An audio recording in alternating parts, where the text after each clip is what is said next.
On a windswept evening in Minneapolis, where the sky hung low and heavy with the promise of snow, a lone woman stood beneath, the stuttering glow of a streetlight at a desolate bus stop.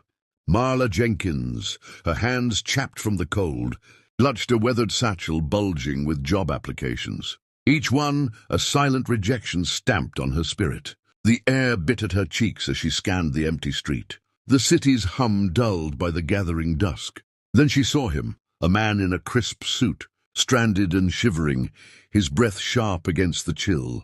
No coat to shield him from the night's cruelty. Without hesitation, Marla unslung her own jacket, a patched wool thing, her only armor against the freeze, and draped it over his shoulders. It was a quiet act, unremarkable in its simplicity, yet it would unravel into a tale neither could have foreseen. Welcome to this journey, friends. Before we dive deeper, let us know where you're tuning in from.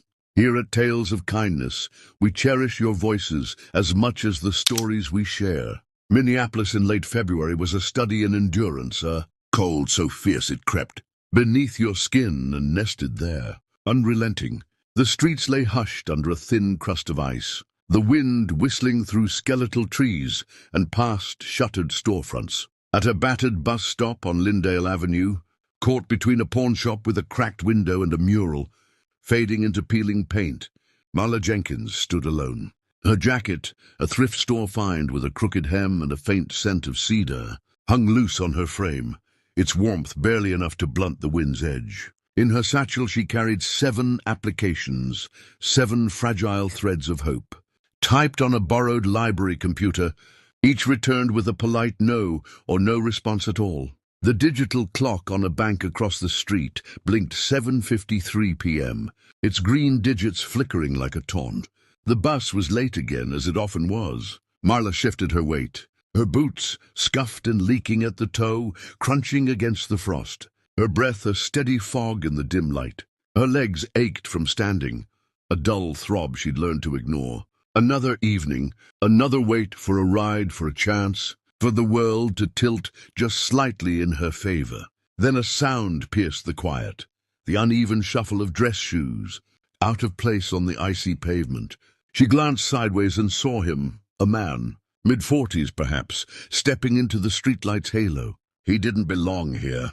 His suit was sharp, charcoal gray, but his tie hung loose, his shirt collar open to the cold. No coat, no scarf, just bare hands rubbing together as he muttered, "Damn car picked tonight to quit."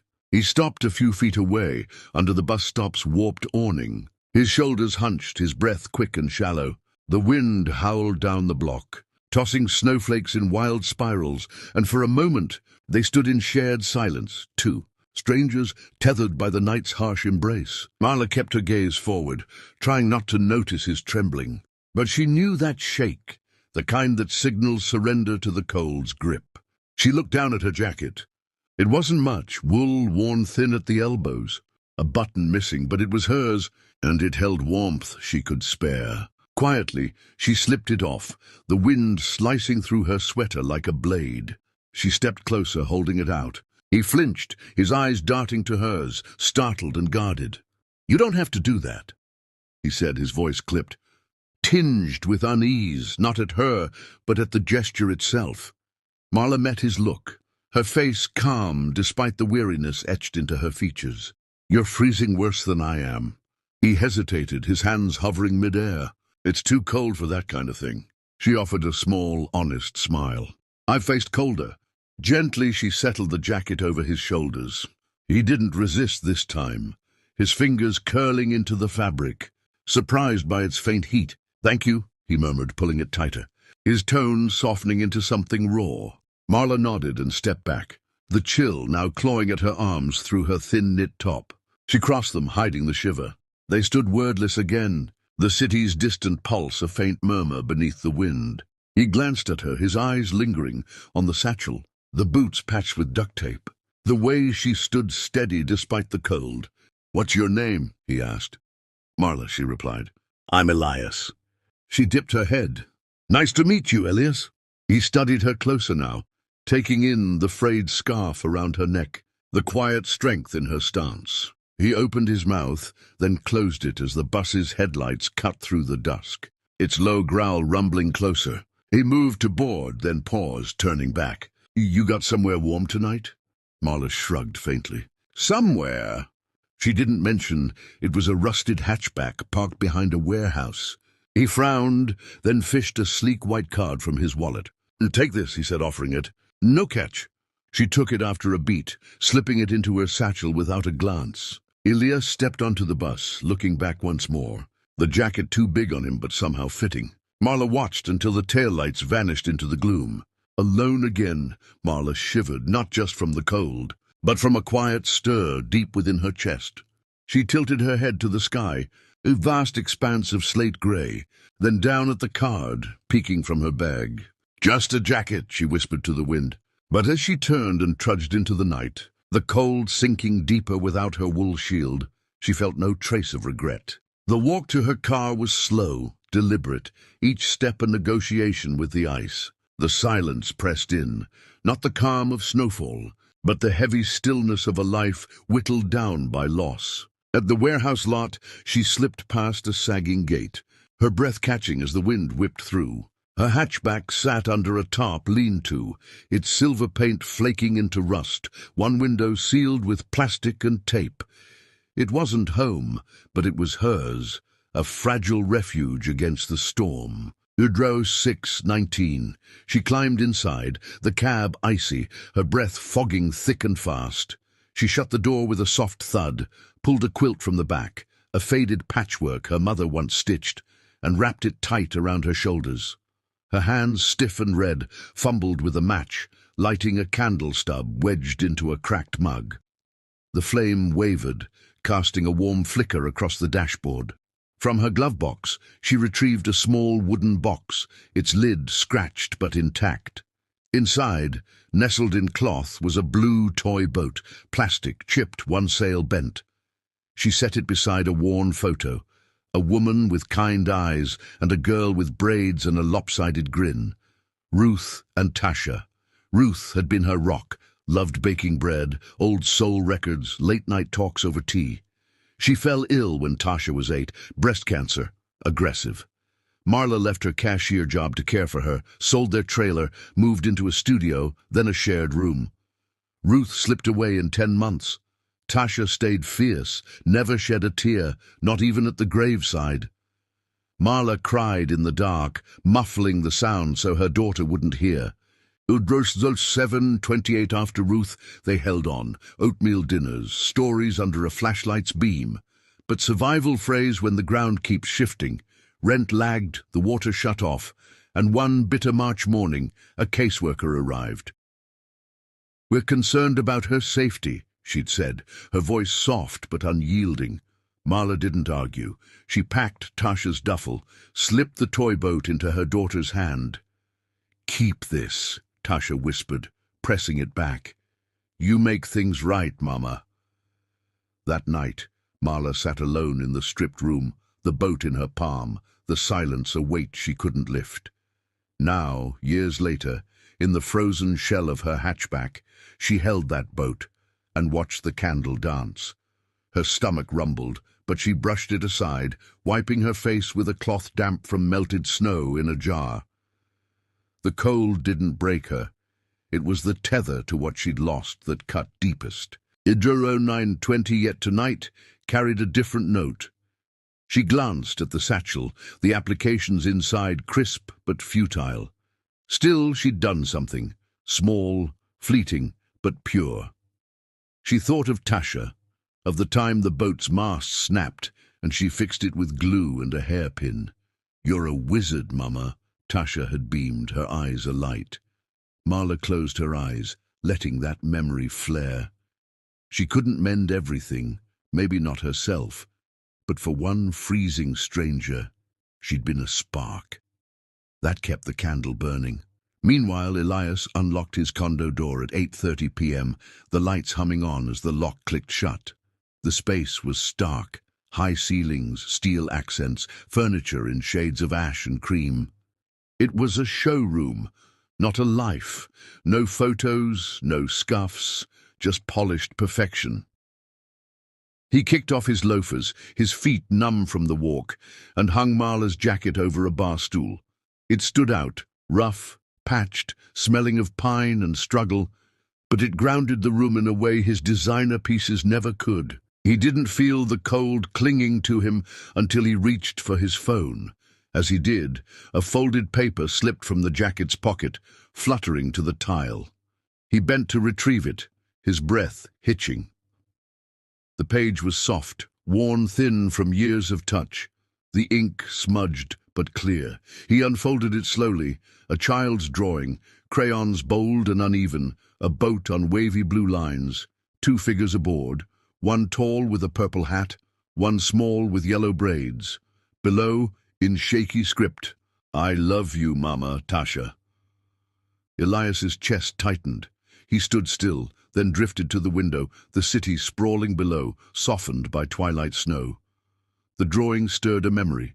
Him, at 13, stranded outside a gas station, his father late again, drunk somewhere. He'd shivered in a thin jacket until a trucker tossed him a fleece blanket from his cab. "Stay warm, kid," he'd gruffed, driving off.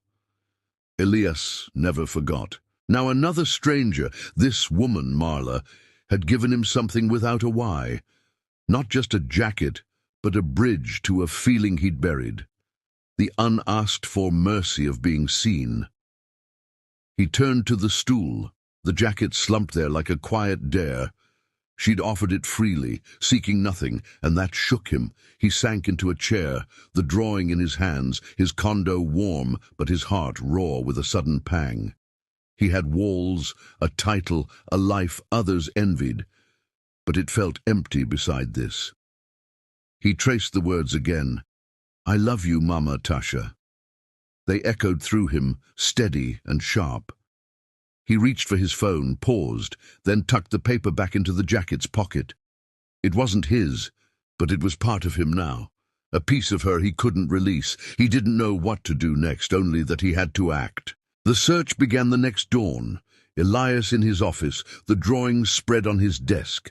"I love you, Mama," Tasha looped through his mind, a quiet drumbeat he couldn't silence. He'd studied the lines until they blurred, each stroke a story he needed to chase. This woman who'd given so freely, she wasn't a fluke. Kindness like that had a source, and he had to find it. His team at Apex Ventures was discreet, skilled, but the trail was faint. Bus stop cameras caught only snow and shadows, her face a blur, her clothes untraceable. The card he'd given her lay dormant, no calls, no hits. She was a phantom in a wired world. So he went old school, asking at a deli near the stop, a warehouse with a flickering sign, a gas station where someone might have seen a silver hatchback. Days stretched into 10, then a break. Otis, a wiry mechanic at a junkyard off Cedar Avenue, his fingers black with oil and time. Otis squinted at the drawing, then at Elias. "Jenkins, huh? Yeah, I've seen her. Parks that car by the old grain silo. Quiet type, won't take help, stubborn as hell. Decent, though." 2 nights later, Otis texted, "She's here now, boss." Elias arrived as dusk deepened, the cold snapping at his skin. Ice cracked under his boots as he crossed the lot. The silo's rusted hulk looming ahead. There, by a loading ramp, was the hatchback, silver fading to rust, leaning on worn tires. Marla stood beside it, tossing a trash bag into a bin, her breath a faint cloud. She didn't see him until he was near. When she did, she froze, her hands dropping, her gaze catching on the knit hat in his hands, a return gift. Something hardened in her face, the openness he'd glimpsed replaced by a guarded wall. "I'm not here to feel sorry for you," he said, stepping closer before she could turn away. "That night you gave me more than a jacket. You didn't ask who I was, didn't want a payoff. It stuck with me." She studied him, her voice low and rough when it came. "I don't need your charity." "I know," he replied softer. "But I need yours, your story." She stared, searching for the trap. Behind them, Otis tipped his cap and shuffled off. "I'm not asking you to believe me," Elias added. "Just to sit, talk."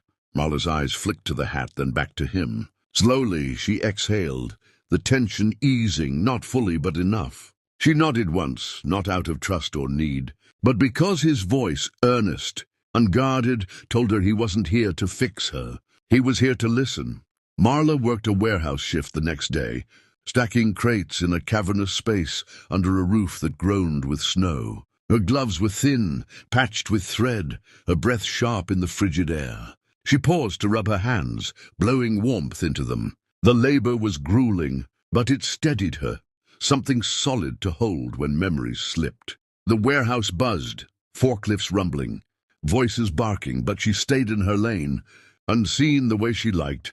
On her break, she sat on a pallet, unwrapping a stale muffin from a napkin. Footsteps approached, soft, not the clump of work boots. She looked up. Elias stood there, no suit now, just a parka and jeans, a knit hat in his hands, handmade, deep green. She blinked, caught off balance. "You again?" He smiled faintly. "I've got a favor to ask." She tilted her head, cautious. "I stack boxes and wait out the cold. Not much help to someone like you." "I don't need a resume," he said. "I need someone who sees what's hidden." She didn't answer, just waited. He held out the hat. "I wasn't sure you'd take it, but I thought you might. That night you helped me, it shifted something. If it did that for me, think what it could do for others." Her brow furrowed. "You want me to lecture?" "Not lecture. Just be there, share what's true. My team, some have never scraped by, others carry quiet burdens. You've got something to give, even if it's small."